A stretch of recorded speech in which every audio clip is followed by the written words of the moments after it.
All right. Hey guys, I hope everyone is doing well. This is Rudy. Hey, you guys like my shirt, Infidel? I wore this to breakfast this morning. The only thing that would make this shirt better is if on the back it said something about Goyim, because the Muslims call us infidels and the Jews call us Goyim. So, maybe awakened to Goyim or a dissident Goyim or something like that.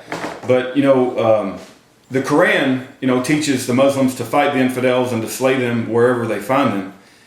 And the Talmud in Judaism teaches that Jesus is boiling in a pot of hot feces.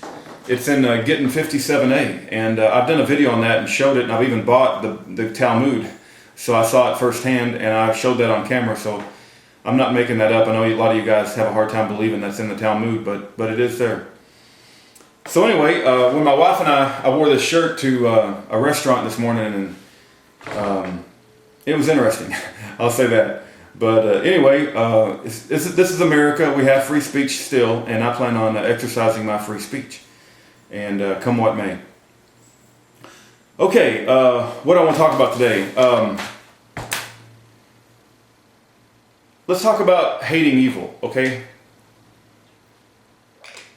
Okay, I saw some comments, and there are Christians of the mindset that they've been quoting Romans 12:17, do not repay evil for evil. And I would offer back to you that nobody's offering to repay evil for evil, right? We love our enemies. We love our enemies so much that we're willing to put our life on the line in order to tell the truth. We're willing to put our life on the line in order to be ridiculed by our own families, by our own friends, and to lose everything that we've worked for our whole life in order to tell the truth, in order that it might save a lot of people that are actually caught up in Satan's lies and deceptions, which include a lot of the Talmudic deceptions that are on the Jewish side and a lot of the Quranic and Hadith deceptions that are on the Islamic side. But regarding Romans 12:17, which says, do not repay evil for evil, nobody's saying that, Christians should go rape little children or kill apostates or abuse women.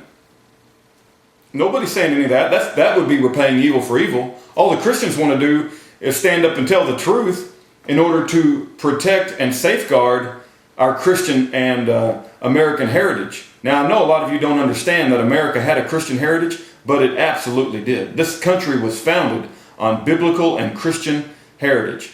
And that's being taken away by deception after deception and, making you believe this is a secular nation, and that's not the case. This was a biblical and a Christian nation, and that's why it was blessed the way that it was, and it was the most prosperous and strongest nation in the world. And I haven't given up hope yet. But so regarding the Romans 12:17, do not repay evil for evil. Nobody wants to do any of the evil things. Nobody wants to repay evil for evil. We just want to tell the truth about it. And in regards to hate, right? I do believe that love is stronger than hate, but as a Christian, it's okay to hate evil. It is absolutely okay, and I'm going to give you 3 verses that say that, and let's just read them real quick, because, being a Christian, it's okay to hate evil, and I got to tell you, I hate evil. Man, it motivates me, right? I hate it so much that it motivates me, and a lot of where I draw my inspiration from is the hatred of evil. When I see evil, I hate it, and I want to try to stop it, and I want to speak out against it. I don't want to repay evil for evil, but I want to speak out against it. I want to stop the evil. That's what I want to do. But anyway, Psalms 97:10. Okay, ye that love the Lord hate evil. Man, how much more simple and straightforward can you get? Ye that love the Lord hate evil. He preserveth the souls of the saints. He delivereth them out of the hand of the wicked. So if you're going to be a Christian and stand up against evil, don't worry about what the wicked will do. The Lord will deliver you. And there's another verse in here that says, even if they slay me, I will trust in the Lord. Right? So I'm not worried about the wicked. I'm more fearful of God and his righteous judgment than I am of anything that a wicked person could do. So I'm going to speak up against the wicked. The Lord has instructed me, ye that love the Lord hate evil. So I'm going to hate evil, because I'm more fearful of a righteous God than I am of Satan and any of his minions. You can rest assured about that.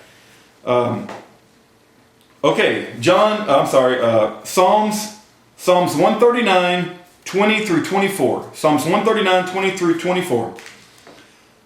For they speak against thee wickedly, and thine enemies take thy name in vain. Do not I hate them, O Lord, that hate thee? And am not I grieved with those that rise up against thee? So if there are people that hate the Lord and those that want to rise up against the Lord, Psalms 139, 21 says, Do not I hate them, O Lord, that hate thee? And am I not I grieved with those that rise up against thee? This next verse, man, catch this. Check this out. I hate them with a perfect hatred. I hate them with a perfect hatred. I count them mine enemies. Search me, O God, and know my heart. Try me and know my thoughts, and see if there be any wicked in me, and lead me in the way everlasting. Jesus said to pray for your enemies and love your enemies. But there is such a thing as called tough love. And I don't want to destroy my enemies, because vengeance is mine, saith the Lord, but I do want to stop my enemies. I want to stop them from propagating evil in the world. I want to stop them from propagating evil in America. I want to stop them from abusing their women. I want to stop them from abusing and raping their children. I want to stop them from spreading Satan's religion, Islam, and also the Talmudic beliefs. I want to stop all of that. If they reject Jesus Christ as the Messiah, then I do not want to support them. I want to stop them, and I want to stand up against them, and I want to do everything I can to be a hindrance to them. I hate them. I hate the religion that go against God's ways and the Bible. I just hate it. I hate them. And it's okay for me to hate them. Did not you read Psalms 139, 22? I hate them with a perfect hatred. I count them mine enemies. That's very, very clear. Now, that doesn't say that I want to go kill them and murder the innocent. I don't want to murder the innocent. But if they're not innocent, right, and they're raping their babies and they're killing apostates, and then they're not innocent anymore, and something needs to be done. I think it's Amos 5:15 that says, hate the evil, love the good, and bring justice maintain justice in the courts. We need justice in the courts. We cannot let evil go around unchecked and without justice. We need justice. And that's the only way that you can bring about a godly society, is to have justice. Proverbs 8:13. Proverbs 8:13. The fear of the Lord is to hate evil, right? The fear of the Lord is to hate evil, pride, and arrogancy. And the evil way and the froward mouth do I hate. Now, I looked up what froward means. The best I can understand is it means a lying tongue, a backbiting tongue, an arrogant, prideful tongue. So, the fear of the Lord is to hate evil, pride, and arrogancy. And the evil way and the froward mouth do I hate. So,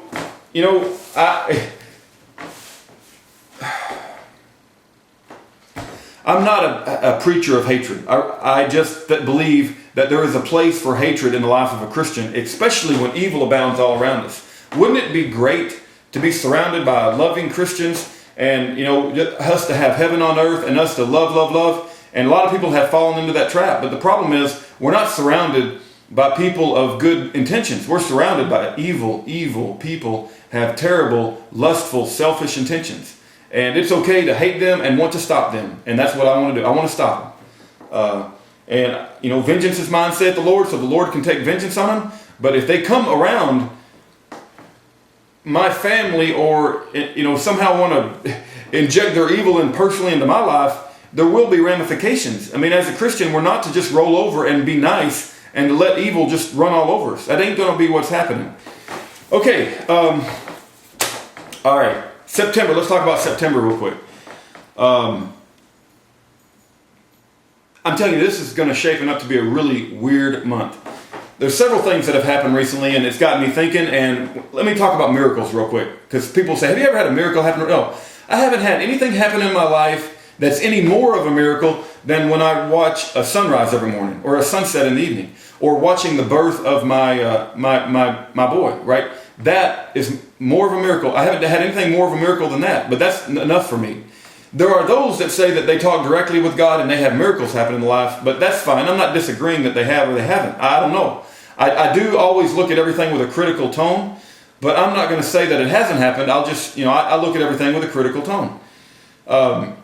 But I don't think that the Lord needs to show me miracles because, just a sunrise is a miracle. A bee flying and pollinating a flower is a miracle. The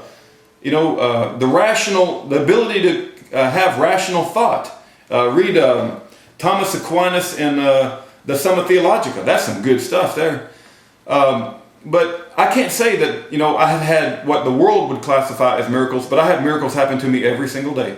The love that I have for my wife is a miracle. The love that I have for my God and for my family and for my, my nation and my friends. That's a miracle. But anyway, I was talking about September, right? September is shaping up to be a very interesting month. Obama read Psalms 46 in that World Trade Center remembrance ceremony, right? And it's amazing that he would read Psalms 46 where it says something to the effect of, "Be still and know that I am God."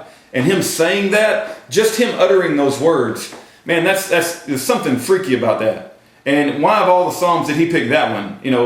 The nations rage, be still and know that I am God. I'm telling you, there's something freaky about it. And if you're familiar with tribulation eschatology, and the books that I've read about it are these 5, and I've read more than just these, but First the Antichrist by Bob Gundry. I think Robert Gundry is another one. The Church and the Tribulation by Gundry as well. The Rapture Question by John Woolford. This is an advocate for pre-tribulation, which I don't agree with that book, but I read it just to hear the arguments. Richard Perry, he's got a YouTube channel, Richard Perry, of the Last Days. And then this is the premier pre-tribulation book, Things to Come by J. Dwight Pentecost. And they teach pre-tribulation in 95% of Christian theology schools. Dallas Theological Seminary is one of them. But I think most people agree that in the 7-year tribulation, the 70th week of Daniel, that the mid-tribulation is when the Antichrist stands up and claims to be God in the temple, right? And you could say this body is a temple. So if Satan made it into a human body, you could say that him just proclaiming, "I am God" in a human body, that is the mid-tribulation point. And Obama saying that Psalms 46, "Be still and know that I am God," that's freaky. I can't say that God has spoken to me and told me that it's mid-trib. I'm just telling you that my understanding of what's going on in the world and my understanding of eschatology, the 70th week of Daniel, the pre-trib arguments and the post-trib arguments and the timing of everything, that him standing up there in a temple, human body, and a lot of people think that, Obama could be the Antichrist, and I think it's very, very possible. I think he's one of the most evil people that's ever walked the earth, and I see right through all of his lies and deceptions. But him proclaiming, "Be still and know that I am God," that is freaky. There's another YouTuber on here, and I don't know how much credibility to give him or not. I'm not going to say anything bad or good against him. His name is Jonathan Kleck, okay? And he's got a YouTube channel, and he's given all these YouTube videos, and I can't say that I've watched them all, but he claims that, we've just passed mid-tribulation. Now, I don't know. Let's talk about other things that are going to be happening in September. We got Elenin. I'm not a big, watcher of universal bodies flying through the sky because it wouldn't change my life one little bit. And if the Lord wants to send Comet Elenin to do something with the earth, it wouldn't change how I live my life one little bit because I'm already prepared. I've bought my food, my water, my guns, my ammunition. I'm spiritually prepared. And I tried at my best. I continue to try to improve myself every day.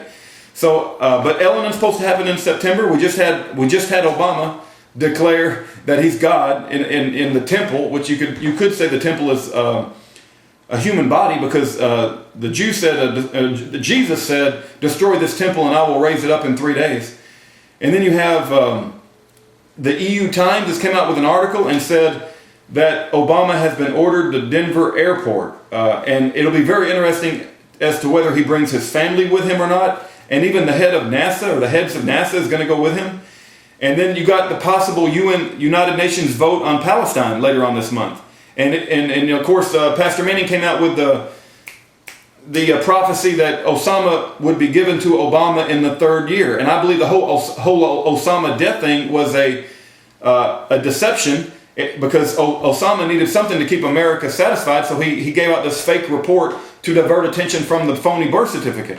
And so, anyway, you got all of these things happening in September. It's kind of weird. I ran out of time again. God bless every one of you, and pray for our nation. Pray for everyone.